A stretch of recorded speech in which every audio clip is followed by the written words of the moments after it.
Halo sobat pembaca, jumpa lagi dengan saya.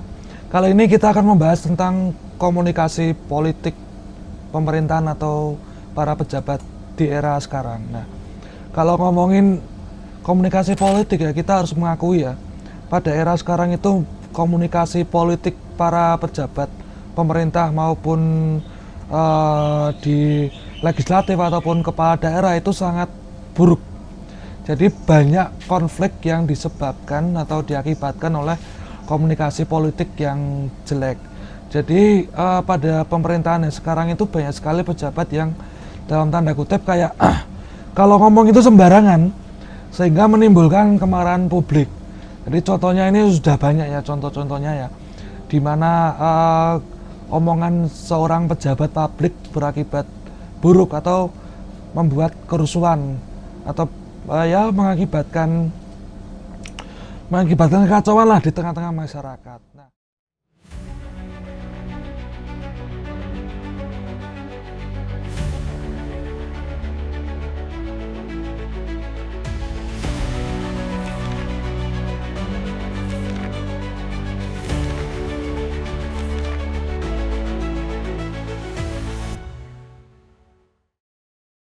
kalau kita belajar berkaca pada sejarah pada masa lalu ya, dulu itu salah satu komunikasi politik yang bagus itu adalah ketika pemerintahan Orde Baru malahan.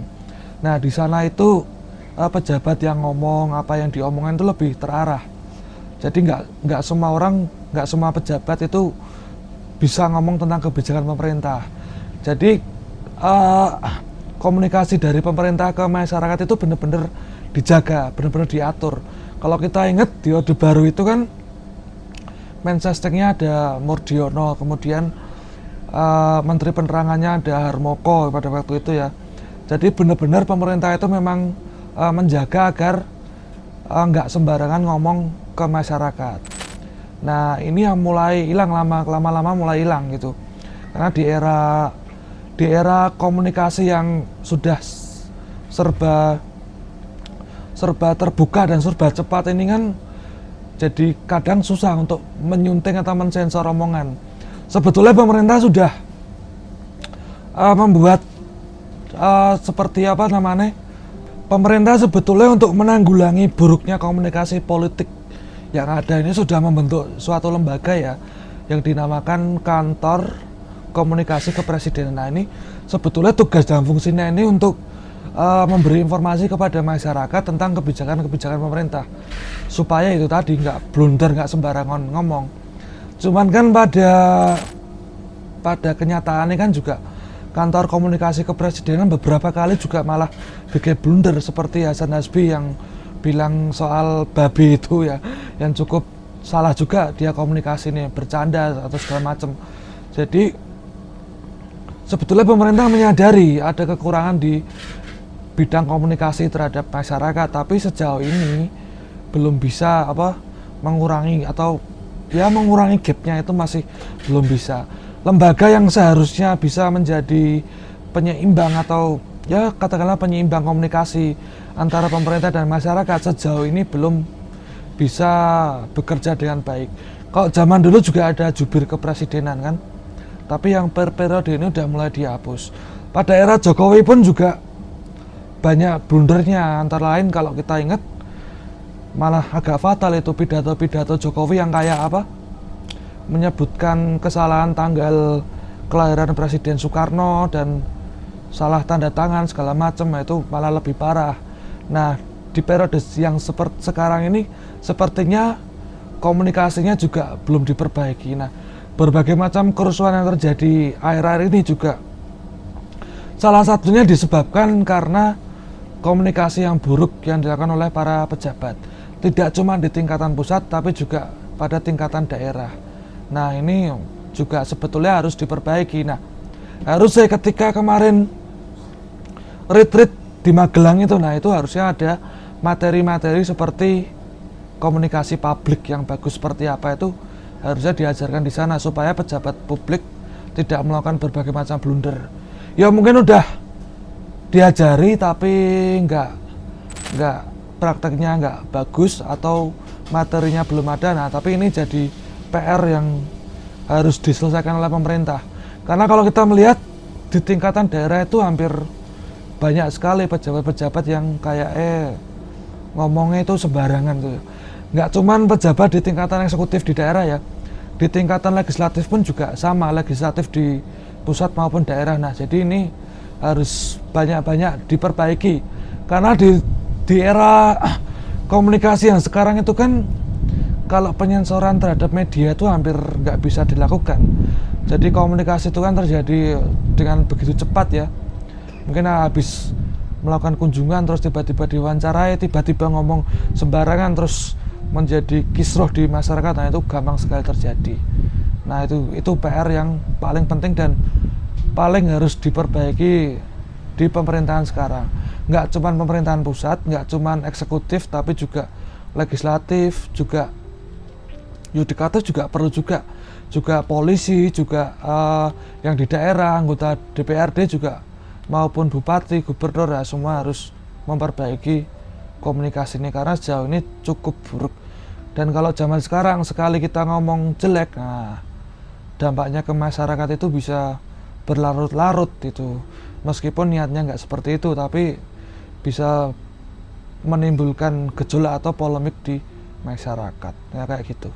Jadi kalau ada pertanyaan mereka ngomong kayak gitu tuh apakah memang levelnya kemampuannya nggak seperti itu, ataukah memang mereka sengaja bikin kontroversi kayak gitu, atau poin ketiga bukan kewenangannya tapi ngomong jadi nggak sesuai tupoksinya. Nah, sebetulnya kalau aku melihat sebetulnya lebih karena memang kemampuan mereka itu memang nggak nyanda loh, istilahnya nggak capek, nggak, kemampuannya itu gimana, kualitasnya itu memang jelek, memang kualitasnya itu belum mencapai bare minimum gitulah. Kemampuan mereka secara individu, kemampuan mereka berkomunikasi itu memang buruk individunya ini ya, nggak ngomong sistemnya tapi individunya itu memang jelek. Nah, pertanyaan kan gini, kalau misalnya loh ya ada anggota DPR yang ngomongnya kok kayak gitu sih, kok bisa anggota DPR ngomong kayak gitu. Nah, pertanyaannya juga kembali lagi, kok bisa orang yang ngomongnya sembarangan kok bisa terpilih? Nah, itu kan jadi ya simalakama atau apa ngomongnya. Jadi kayak mereka tuh kualitasnya memang kurang bagus. Nah, kemudian ada pertanyaan, kurang bagus kok bisa terpilih? Yang milih siapa? Yang milih ya masyarakat sendiri. Jadi saling berkaitan. Masyarakat memilih orang yang tidak berkualitas. Ketika orang yang tidak berkualitas menduduki jabatan tertentu, ya yang keluar dari mereka juga hal-hal yang nggak berkualitas juga. Jadi ini saling berkaitan sih antara yang milih sama yang dipilih, itu sepaket gitu loh. Kalau mau diperbaiki ya diperbaiki semuanya, baru bisa kita memunculkan wakil-wakil rakyat atau pejabat-pejabat yang berkualitas. Saya seperti itu. Sistem pemilunya harus diperbaiki atau penjaringan pencalonan diperbaiki. Kalau kita ngomong kan kayak ini ya, kita ngomongin komunikasi yang buruk yang dilakukan oleh DPR, DPRD, bupati atau gubernur ya ini ya. Yang mereka itu kan dipilih rakyat toh. Nah, mereka itu kan yang milih mereka siapa ya? Rakyat sendiri. Pertanyaan kenapa kok bisa terpilih ya kan gitu. Kan di sini kan variabelnya ada banyak. Kayak misalnya anggota DPR, ya sebutlah sopo saya kontroversi, Ahmad Sahroni, siapa nih, Uya Kuya, terus Eko Patrio, terus siapa lagi, itu kan ya kita bertanya loh, DPR kok omongannya ya gitu. Ya ada juga bisa juga dibalik pertanyaannya, omongannya orang dengan omongan kayak gitu kok bisa terpilih ya, itu kenapa gitu loh. Karena sistem pemilu kita ya terbuka untuk hal seperti itu, ngono kuwi.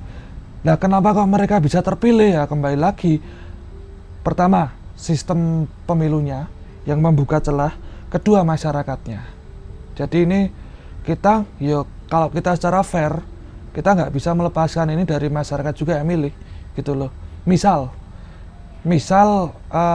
kita menggunakan, kalau kita pengen calon yang berkualitas, kita itu harusnya menggunakan, ya nggak harus sih, cuman akan lebih mudah memilih calon yang berkualitas ketika sistem pemilihannya itu semi tertutup.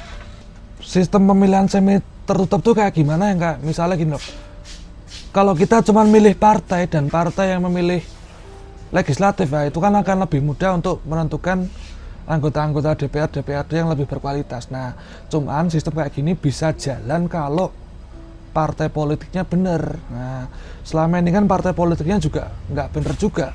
Jadi misalkan kita memakai sistem yang agak tertutup kayak gitu, ya belum tentu menghasilkan anggota DPR atau DPRD yang berkualitas, ya belum tentu juga. Nah, gitu. Jadi semua serba salah.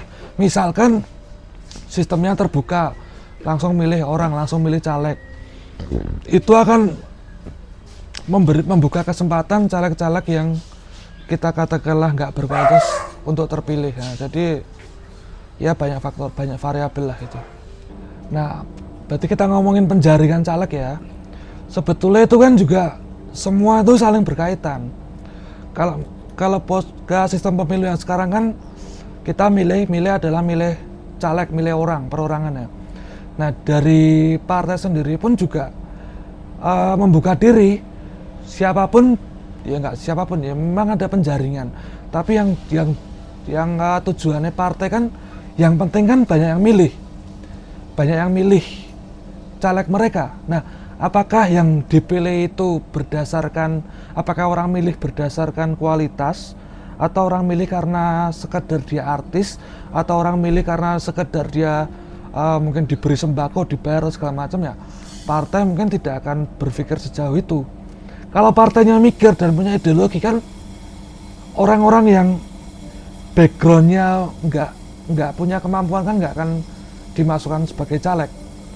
Tapi kan partai juga misalkan dia sengaja mengajukan caleg tuh khusus orang-orang yang tanda kutip pinter di bidangnya. 8 orang caleg ini orang sing teknokrat semua, atau orang-orang kampus lah, dokter atau profesor.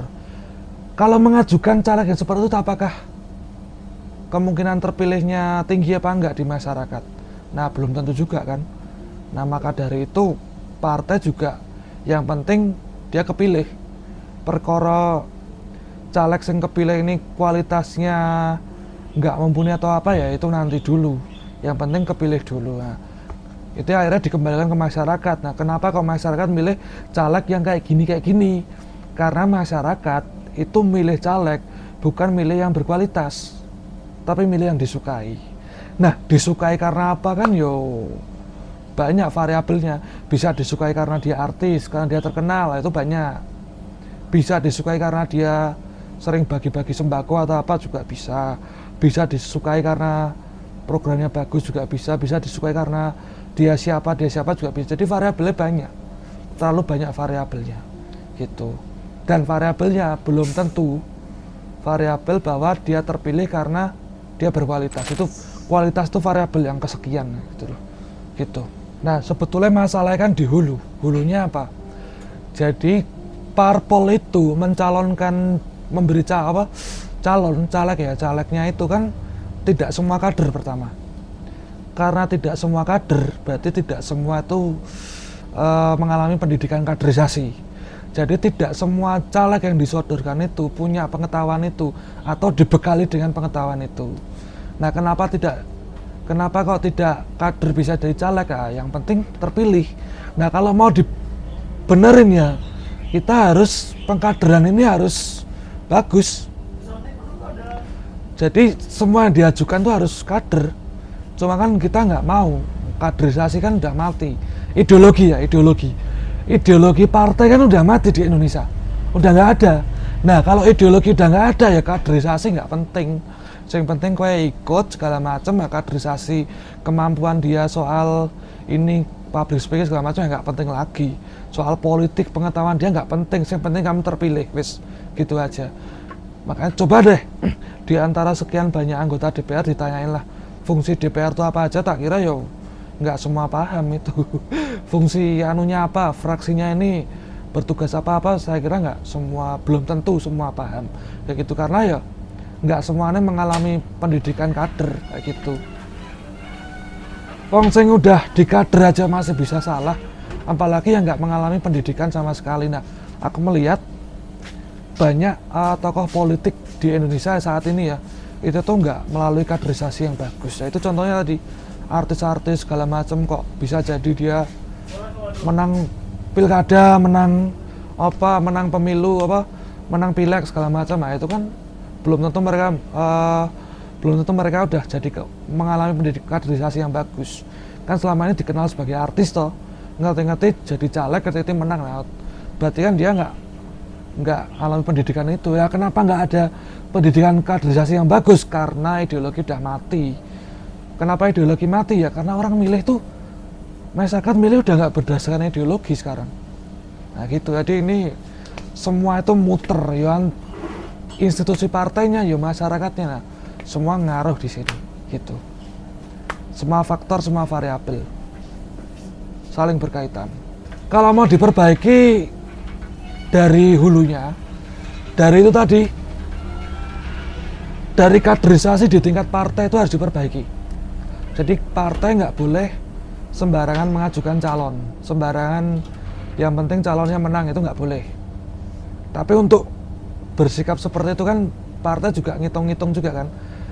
Masyarakat itu harus juga paham pendidikan politik. Kalau masyarakat suka terhadap calon-calon yang tanda kutip populer, kualitasnya belum dipertanyakan, itu ya sama aja, partai nggak akan bisa berubah selama demand-nya seperti itu. Jadi yang dicari masyarakat itu bukan yang berkualitas, tapi yang keren. Itu ya partai nggak akan bisa berubah. Jadi itu suatu simulasi yang saling berkaitan. Kalau kita misalkan jangka pendeknya pengen ngubah ini, sebetulnya bisa. Yaitu ketika udah terpilih lah, dilakukanlah pendidikan itu. Kayak retreat kemarin di Magelang, sebetulnya itu positif. Positifnya untuk melatih pemimpinan daerah itu harusnya dibekali dengan pengetahuan yang mendasar kayak komunikasi politik itu bagus. Secara teori itu bagus. Nah, evaluasi ini kan apakah pendidikan di Magelang itu bisa diterima apa enggak oleh masing-masing peserta. Nah, itu yang lain lah itu. Nah, sebetulnya gitu. Jangka pendeknya kayak gitu. Jadi setiap yang terpilih itu harus ada pendidikan yang cukup mumpuni lah untuk sebelum mereka mengemban tugas. Itu jangka pendeknya. Tapi jangka panjangnya tetap harus hulunya tuh rekrutmen politik diperbaiki, pendidikan politik di masyarakat juga harus diperbaiki. Jadi supaya masyarakat nggak milih orang berdasarkan dia keren, dia artis atau dia apa, tapi karena dia memang berkualitas. Nah gitu. Tuh intinya kayak kesimpulannya. Ini kalau kita ngomongin sosial di masyarakat ya, orang yang terkenal di masyarakat itu belum tentu dia tuh orang yang pintar atau berkualitas, tapi orang yang disukai wis loh. Jadi orang akan lebih percaya yang followersnya banyak daripada dia yang memang ahli di situ. Nah, ada buku tuh berjudul Matinya Kepakaran, itu memotret fenomena zaman sekarang. Jadi misalkan kamu sekalipun kue pintar, kue berkualitas, ya belum tentu masyarakat akan menerima itu. Karena yang diterima di masyarakat ya yang itu, yang disukai, yang populer, dan itu tidak mewajibkan kualitas di situ. Jadi nggak perlu berkualitas selama kue populer, selama kamu asik dilihat ya kue bisa terkenal. Jadi kan matinya kepakaran kan udah terjadi di banyak hal, di bidang pendidikan, bidang agama, terutama agama juga kan kita lebih percaya oleh orang-orang tanda kutip ya kayak artis, influencer daripada pemuka agama yang asli. Kan lebih percaya orang-orang kayak gitu daripada orang yang asli. Di bidang kesehatan pun juga sama, influencer tuh lebih dipercaya masyarakat daripada dokter-dokter yang asli. Nah, di bidang politik pun sama kayak gitu. Orang yang benar-benar ngerti politik, yang mungkin benar-benar sarjana politik, ilmu politik, dokter ilmu politik kan nggak populer di masyarakat. Lebih populer orang-orang yang tanda kutip ilmu politiknya mungkin nggak terlalu dalam, tapi dia ya mungkin keren lah, mungkin oke lah, atau followersnya banyak segala macam. Nah, orang lebih percaya di orang-orang kayak gitu. Ya aku ambil contoh ya mungkin ya lembaga-lembaga think tank yang dia itu membawa pembicaranya itu memang ngerti politik, itu kalah dengan channel-channel YouTube yang pembicaranya ya mungkin nggak ngerti dia punya background ilmu politik apa enggak. Tapi orang kan lebih percaya orang-orang kayak gitu daripada profesor atau dokter-dokter ilmu politik yang notabene sebetulnya lebih paham politik daripada influencer-influencer ini. Nah kayak gitu ya, kayak itulah aku ngambil contoh yang Freedom Institute itu kan, dokter Rizal Malarangeng itu, beliau kan ya, dokter ilmu politik, apa moderatornya ya dokter Sahal ya pada ilmu politik, ahli ilmu politik, tapi kan nggak populer di masyarakat. Yang populer kan ya siapa, youtuber ya, ngomong ke politik gini gitu lebih populer. Nah ini contoh nyata matinya kepakaran tuh bener-bener real di masyarakat gitu. Tapi ya kita nggak bisa menyalahkan orang-orang kayak gitu ya, karena masyarakatnya sendiri juga suka yang seperti itu ya gitu. Si malakama lah, saling berkaitan lah gitu. Ya sekian episode kali ini. Nanti kalau ada kritik dan saran tulis di kolom komentar. Terima kasih dan jumpa lagi di episode selanjutnya. Bye.